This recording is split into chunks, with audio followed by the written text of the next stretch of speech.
356 to 1.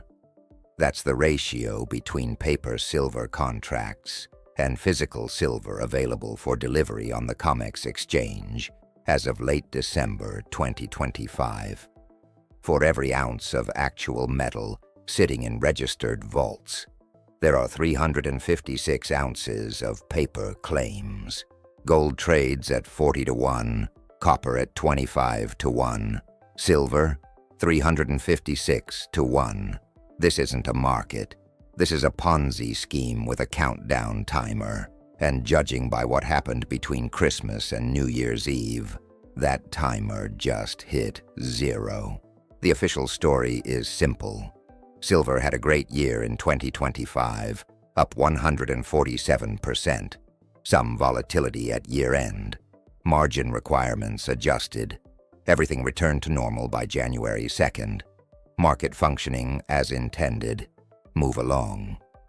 But the actual story, the one told by delivery reports and Federal Reserve balance sheets and physical premiums in Tokyo, is something else entirely. Between December 26th and December 31st, 2025, the Federal Reserve injected $91.6 billion in emergency liquidity into the banking system. The CME Group raised silver margins by 47% in a single week. And physical silver in Japan traded at $130 per ounce, while COMEX futures showed $72. An 80% gap between paper price and physical reality. That's not a premium. That's a confession. The leverage ratio isn't theoretical anymore. It's breaking in real time. And March 2026 is when the math stops working completely. Let's start with what a leverage ratio actually means in commodity markets.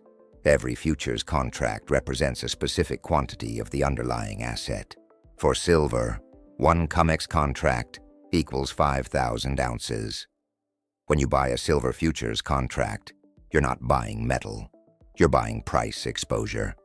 At contract expiration, you have two choices. Roll the position forward into a later contract and maintain your exposure without taking delivery. Or stand for delivery and accept physical metal transferred to your account. Historically, over 95% of futures contracts settle through cash or roll forward. Only a tiny fraction results in actual physical delivery. This system works because the exchange maintains enough registered inventory to satisfy normal delivery demand. Registered inventory is metal held in COMEX-approved vaults that's available for immediate delivery against futures contracts. As long as delivery demand stays low, the registered inventory doesn't need to be large. The paper market provides liquidity. The physical market handles occasional delivery. And the leverage ratio, the multiple of paper claims relative to physical metal, stays manageable. 40 to 1 was considered normal for decades, even 60 to 1 during periods of high speculative interest, but 356 to 1. That's not a functioning market. That's a system waiting for a catalyst to expose the gap between paper promises and physical reality. The catalyst arrived in 2025.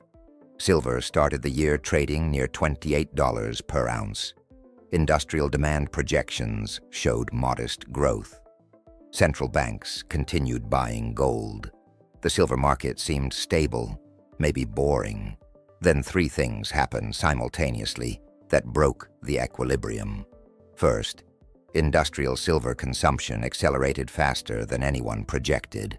Solar panel manufacturing, electric vehicle production, and artificial intelligence infrastructure build-out all consume silver at rates that didn't exist 5 years ago. These aren't discretionary purchases. You cannot build a modern solar panel without silver paste for electrical conductivity. You cannot manufacture high-performance EV power electronics without silver contacts. You cannot construct AI data centers with advanced thermal management without silver-based components. The Silver Institute projected total silver demand for 2025 would exceed 1.2 billion ounces. Global mine production, approximately 850 million ounces.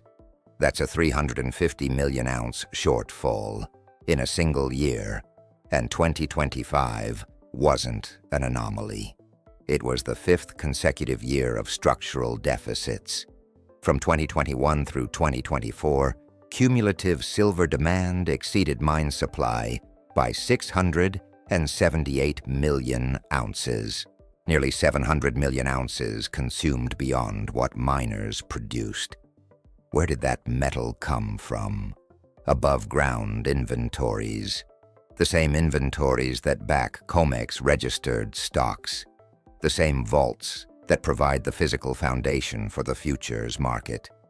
Those inventories have been drawn down year after year to satisfy industrial demand that outpaces mining supply. Second, China implemented export licensing requirements for refined silver effective January 1st, 2026. This wasn't a surprise announcement. Beijing added silver to its critical minerals list in 2024 and signaled that export controls would follow. But the actual implementation created immediate supply disruptions. China doesn't just produce 20% of the world's mined silver. It refines a massive percentage of global silver, regardless of origin. Silver mined in Peru, Mexico, Australia often gets shipped to Chinese refineries for processing before being re-exported to manufacturing hubs.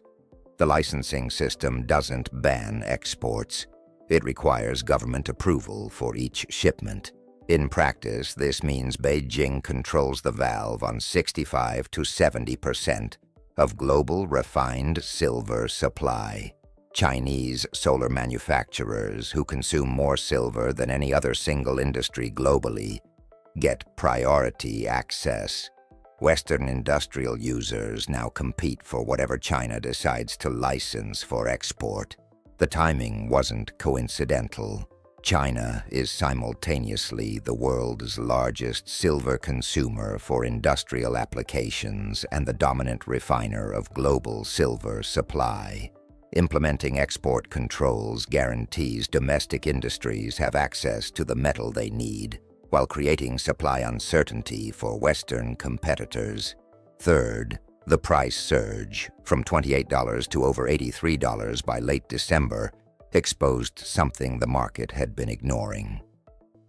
COMEX registered silver inventory collapsed from roughly 1 billion ounces in 2020 to approximately 280 million ounces by January 2026, a 70% decline in registered stocks. During the same period, open interest representing the total notional value of outstanding futures contracts remained elevated. Simple division. 100 billion ounces of notional exposure divided by 280 million ounces of registered inventory equals 356. 356 paper claims for every physical ounce available for delivery. That ratio existed because the system assumed 95% cash settlement. As long as only 5% of contracts demanded delivery, 280 million ounces was sufficient. But what happens when that assumption breaks? What happens when traders stop rolling contracts forward and start demanding physical metal now? The answer appeared in the COMEX open interest data on January 7, 2026, and it's the first clear signal that March 2026 will be different from every delivery period before it. January 7th, open interest report showed something unusual. The March 2026 silver contract, typically the most liquid forward month, saw open interest drop by nearly 3,000 contracts in a single day.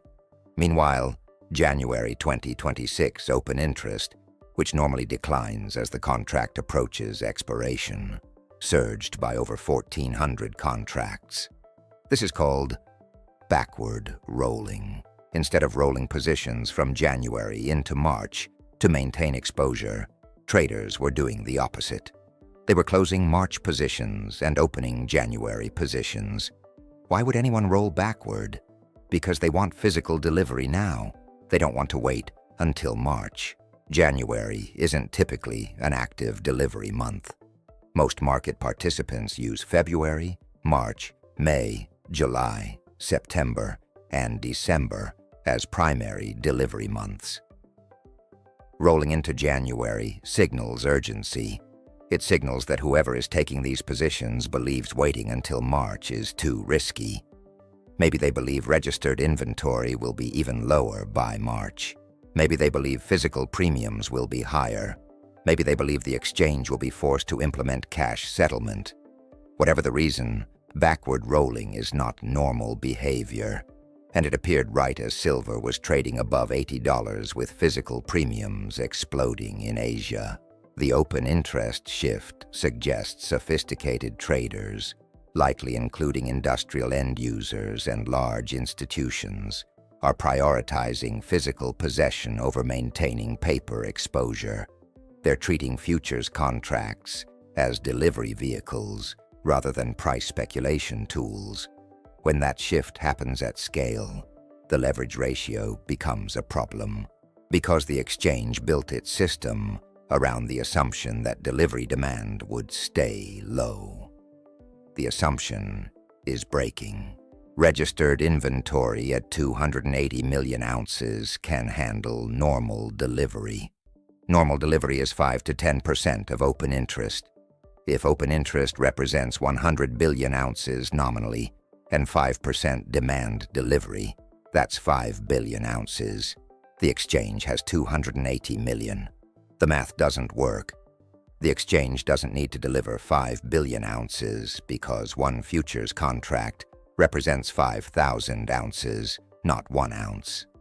But even accounting for contract size, if a meaningful percentage of open interest stands for delivery instead of cash settling, registered inventory drains rapidly, and once it drains below critical thresholds, the exchange faces an impossible choice: deliver metal it doesn't have, or force cash settlement and admit the paper market has decoupled from physical reality. But this wasn't the final move.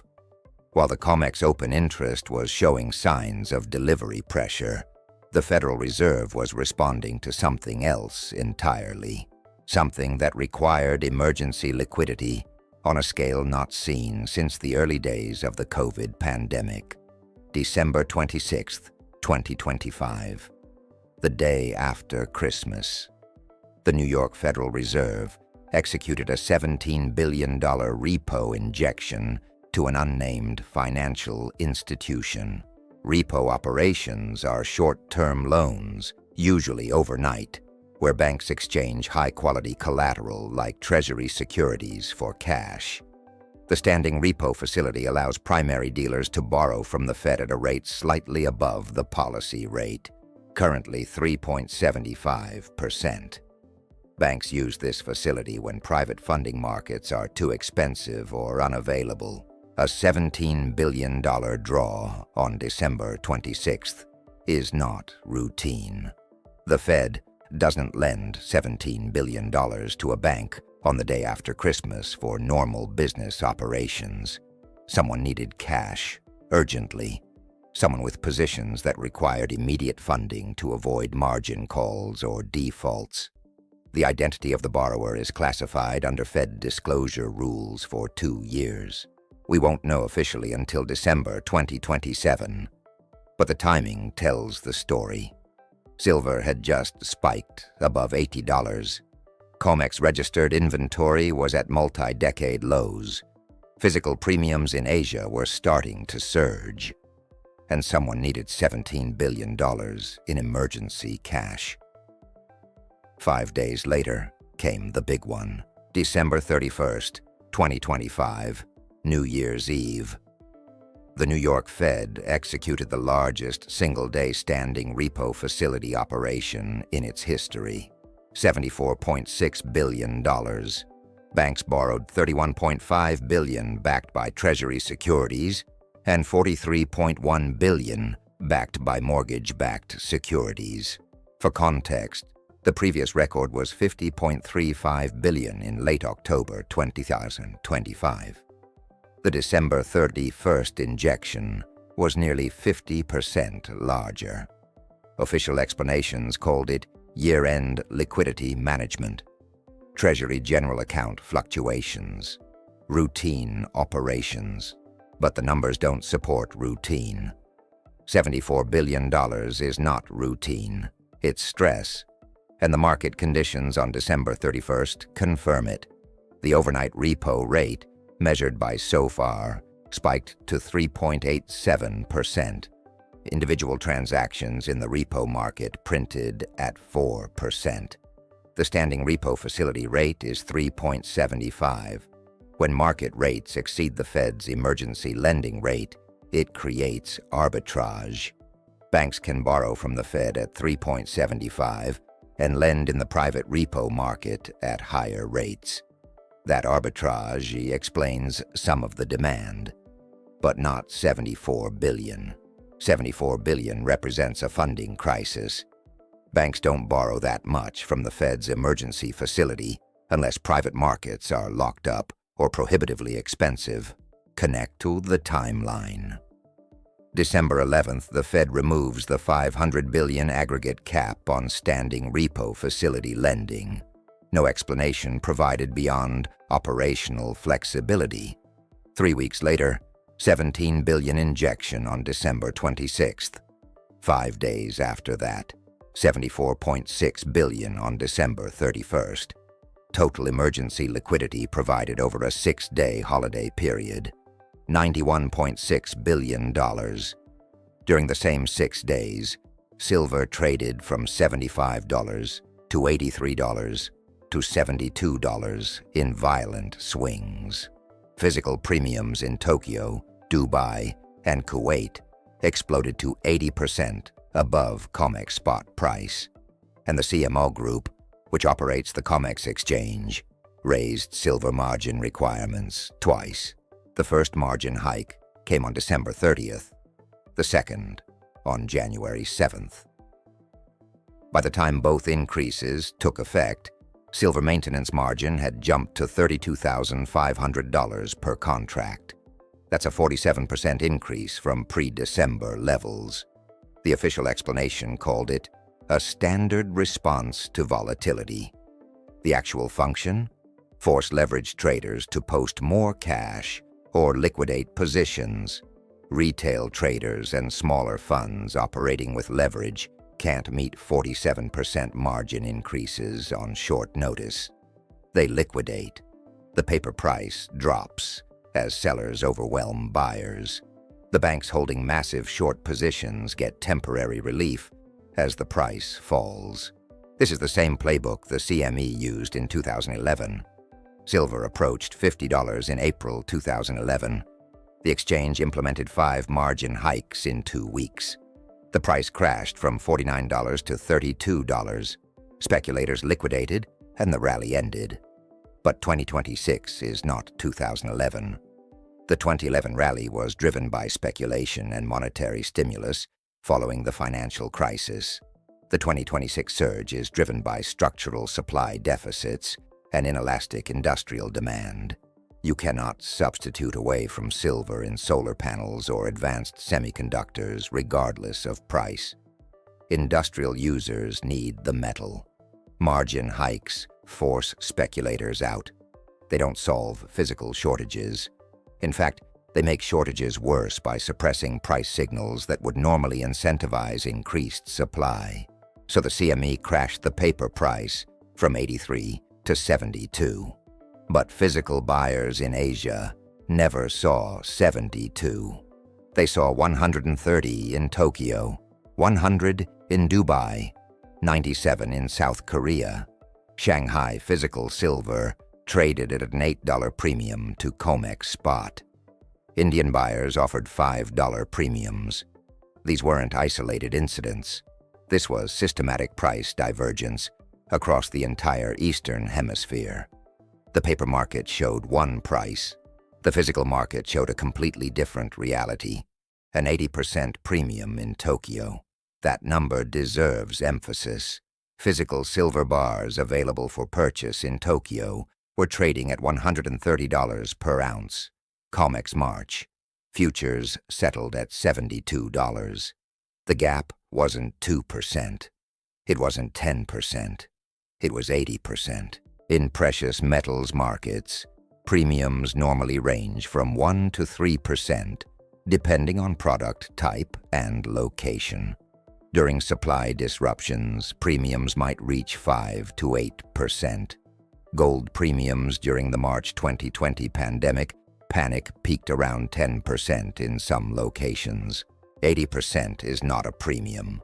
It's a market dislocation signaling that the paper price has lost all connection to the physical reality of obtaining actual metal. Why did this happen in Asia specifically? Because that's where industrial demand is concentrated. China, Japan, South Korea, India. These countries house the solar panel manufacturers, electronics producers, and EV supply chains that consume the majority of global silver. When China implemented export licensing on January 1st, industrial users in neighboring countries panicked. They realized the refined silver they normally sourced through Chinese suppliers would now require government approval. Approval that might be delayed or denied if Chinese domestic industry needed the metal. So they started bidding aggressively for any physical silver available outside China. Japanese solar manufacturers couldn't wait for COMEX delivery in March. They needed metal in January to maintain production schedules. They offered $130. Korean electronics firms couldn't risk supply interruptions. They paid $100. Dubai and Kuwait, serving as trading hubs for Middle Eastern and South Asian buyers, saw premiums explode as regional buyers competed for limited physical supply. The paper price on COMEX became irrelevant to these buyers. They weren't speculating on price. They needed the actual metal for manufacturing, and they would pay whatever it took. Meanwhile, Western investors watching silver futures on their screens saw $72 and thought the rally was over. They saw margin hikes and assumed the squeeze had been broken. They didn't see Tokyo at $130. They didn't see Shanghai premiums at $8. They didn't realize the physical market and paper market had separated completely. This separation is the leverage ratio breaking in real time, when 356 paper claims exist for every physical ounce. The system only functions if participants accept the paper price as equivalent to physical delivery. When they don't, when industrial users start paying 80% premiums to bypass the futures market entirely, the leverage ratio becomes meaningless, because the physical market sets its own price based on actual supply and demand. And that price is telling us the paper market is fiction. The real story was just starting. The first COMEX delivery report of January 2026 revealed something that connects all these data points. JPMorgan Chase, the largest custodian of COMEX silver and historically one of the largest participants in silver futures, aggressively stood for maximum physical delivery in the January contract. This represents a complete reversal from historical patterns.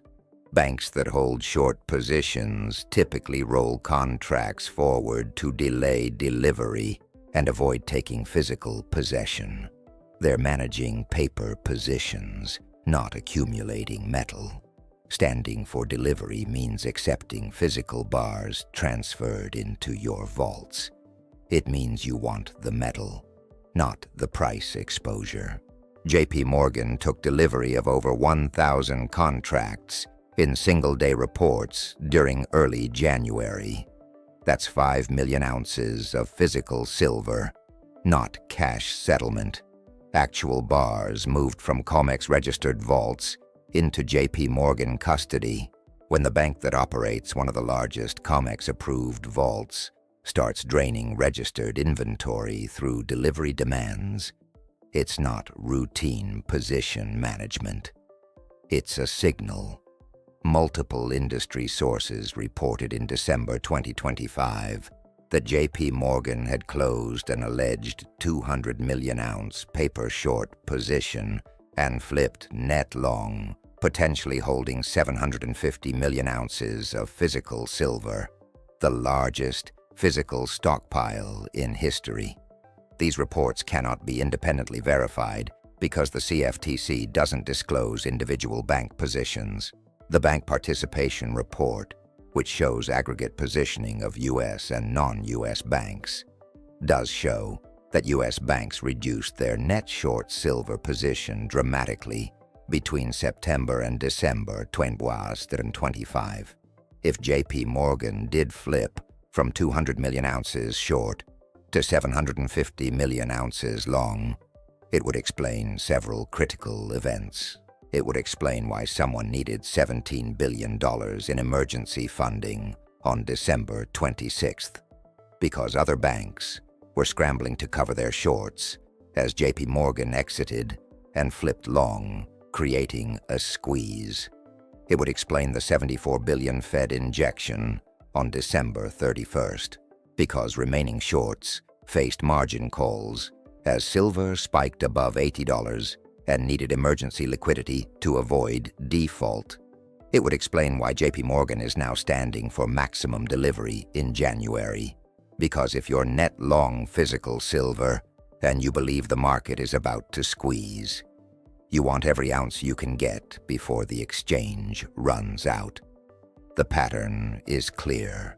The largest, most sophisticated participant in the silver market spent months closing the short side and building the long side, then stood for delivery as registered inventory hit critical lows, while smaller banks and institutions still short were forced to tap Fed emergency facilities to survive the price spike. This isn't market manipulation in the traditional sense. This is JPMorgan reading the structural deficit, the industrial demand acceleration, the China export restrictions, and the depleting inventories, then positioning accordingly. They closed the losing side, built the winning side, and now they're extracting physical metal from an exchange that doesn't have enough to satisfy delivery if demand scales. March 2026 is when delivery demand scales.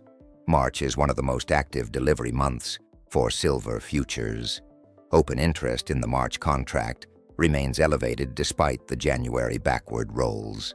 If the backward rolling continues through February, more traders will demand January and February delivery, draining registered inventory further before March even arrives. If the backward rolling stops and March open interest holds, then March delivery demands could overwhelm available registered stocks in a single month. Either scenario leads to the same outcome. Registered inventory falls below the threshold necessary to satisfy delivery without depleting to zero. What happens when a futures exchange approaches zero registered inventory? It declares force majeure. It implements mandatory cash settlement. It tells contract holders they will receive dollars instead of metal because the exchange cannot fulfill physical delivery obligations. This has happened before in other commodities during extreme shortages. It's not unprecedented, but it destroys confidence in the paper market because the core function of a futures contract is the right to demand physical delivery at expiration. If the exchange cannot honor that right, the contract becomes worthless to anyone who actually needs the underlying commodity. Industrial silver users cannot operate on cash-settled futures. They need actual metal for production. If COMEX implements force majeure, industrial buyers will bypass the exchange entirely. They'll negotiate direct supply agreements with mining companies. They'll pay premiums to secure multi-year contracts. they'll stockpile inventory despite the carrying costs.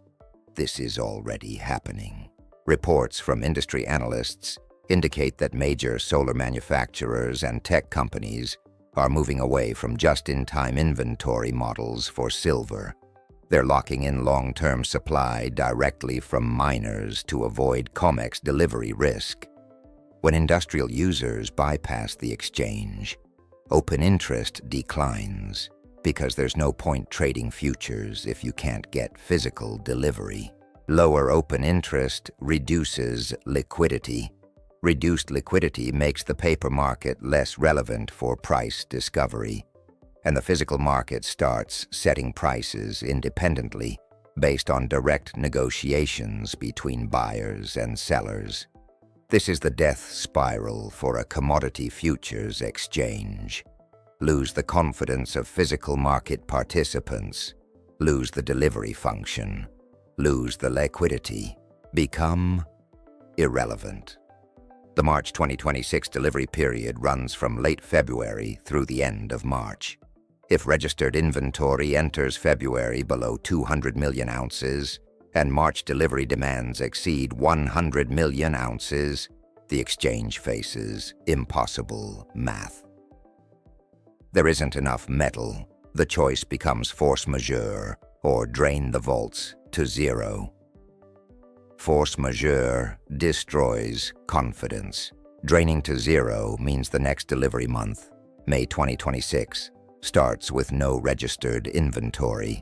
Either way, the leverage ratio collapses because you cannot have 356 paper claims per ounce when the exchange admits it does not have the physical metal to back those claims. The price discovery process breaks down when paper and physical separate permanently. Right now, most market participants still reference COMEX futures for silver pricing. Miners sell their output based on futures prices. Industrial buyers hedge their input costs using futures. Investors track the spot price derived from futures. This system works when the paper price and physical price converge through arbitrage. If physical silver trades at a premium, arbitrageurs buy futures, take delivery, and sell the physical metal for profit. That arbitrage forces the prices back together. But arbitrage only works if you can actually take delivery from the futures market.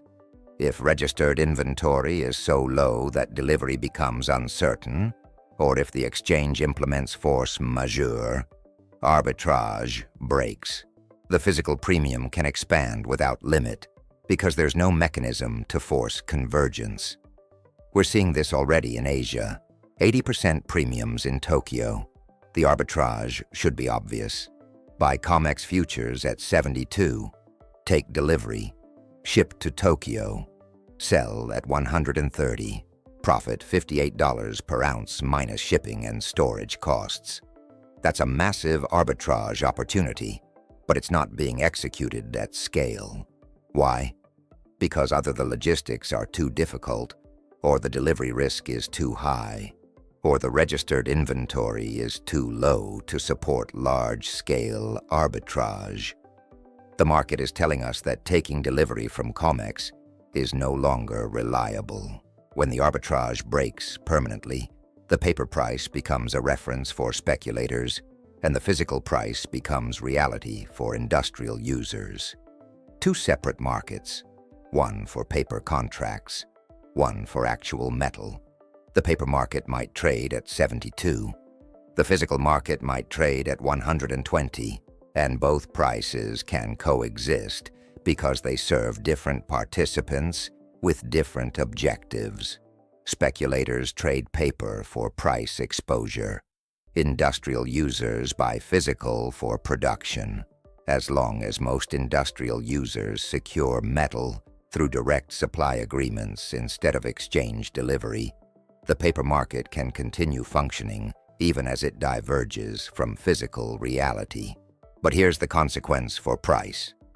If industrial users are paying 120 for physical silver while speculators trade paper at 72, Eventually, the speculative participants realize the disconnect. They start demanding delivery to capture the arbitrage. The exchange can't satisfy scaled delivery demands. More force majeure declarations, more mandatory cash settlement. Speculators abandon the paper market because it's not providing real price exposure.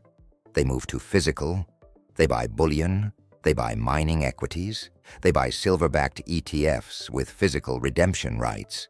The speculative capital shifts from paper to physical, and when speculative capital enters the physical market, it competes with industrial users for limited supply. That's when $100 becomes conservative, because industrial demand alone is running 350 million ounces above mine supply annually. Add speculative demand from investors who've lost confidence in paper markets. Add Chinese domestic demand prioritized under export controls. Add investors in Western markets realizing their silver futures might not deliver metal. The available supply for international trade could fall below 500 million ounces annually, against total demand exceeding 1.2 billion ounces. The only way that equation balances is through higher prices rationing demand. Much higher prices. $100 per ounce is just the beginning of the repricing. If COMEX implements force majeure in March, or if registered inventory drains below 100 million ounces, the psychological break happens. Market participants realize the leverage ratio was never real. The 356-to-1 was a fiction that worked until someone demanded physical delivery at scale. Once the fiction is exposed, price discovery moves entirely to the physical market. And the physical market is already showing us 100 to 130 in Asia. That's where the real price is. The $72 paper price is the fiction being maintained through margin hikes and Fed liquidity support. March 2026 is not just another delivery month.